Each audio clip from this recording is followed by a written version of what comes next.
Why is it, no matter what the conservative movement in California does, no matter how much progress we make, no matter how much national news we make, conservatives outside of California refuse to acknowledge it or support us? That's a powerful question, and one that a lot of conservatives in blue states, especially California, have wrestled with for a long time. We're not imagining it. Here are a few layered reasons why conservatives outside of California often ignore or dismiss the movement within it.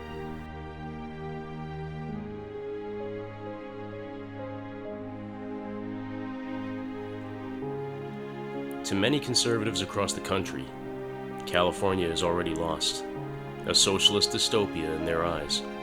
They see it as a place of high taxes, homelessness, Hollywood liberalism, and one-party rule. So any conservative activism here feels like rearranging deck chairs on the Titanic. This perception makes them overlook the fact that California still has millions of conservatives. Entire counties and regions like the Central Valley, Inland Empire, parts of Orange County are still red or swing areas. Grassroots efforts in California have national influence. Think school board revolts, recall elections, walkaway rallies. But those victories get drowned out by the stereotype.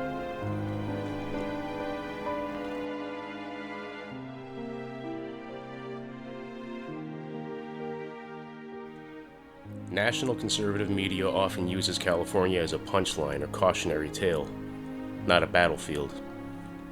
That fuels a one-sided image. California equals woke disaster zone.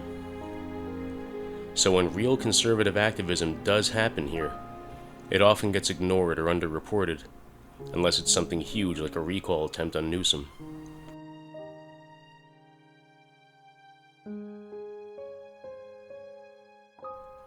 Conservatives in red states are used to being part of the majority. They don't grasp how much harder it is to be openly conservative in a place like LA or San Francisco.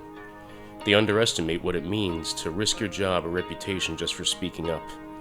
Fight back against powerful, entrenched institutions with no real political cover. Feel alone even within your own community.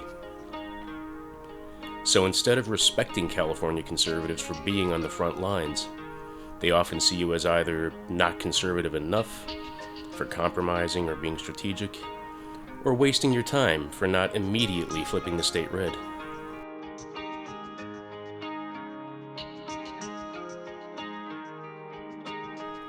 Unfortunately, some national conservatives treat political identity like a purity contest. If you're a California conservative who doesn't tick every box or comes from a different cultural angle, say more urban, or gay, or independent thinking, you're often viewed with suspicion. There's not always room for diversity within the movement, even when that's the only way to make inroads in a blue state.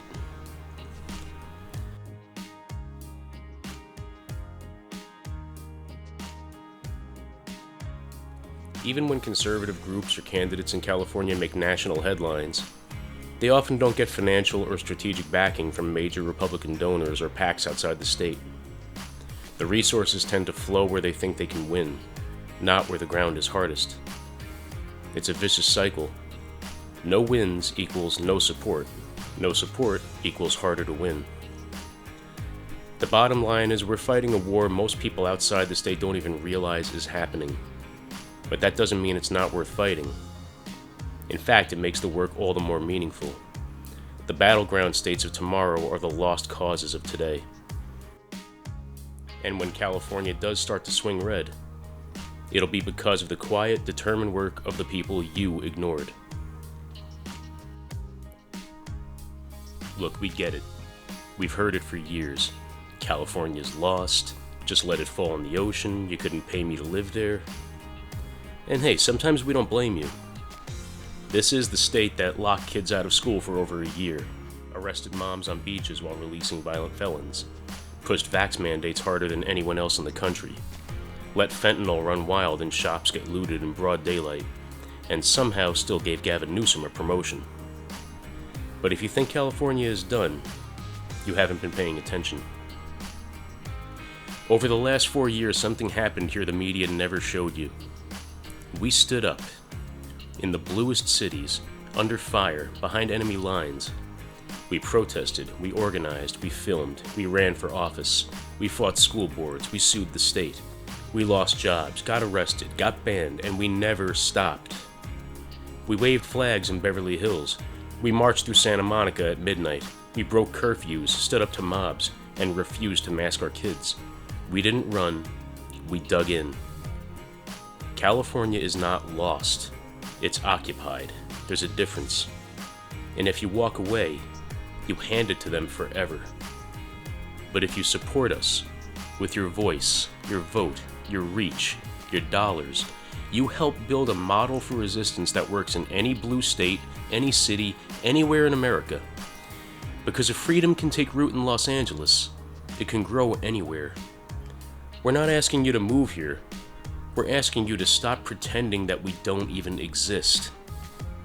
There are millions of us. We just need the country to stop writing the last chapter of our story for us and start standing with us while we write our own.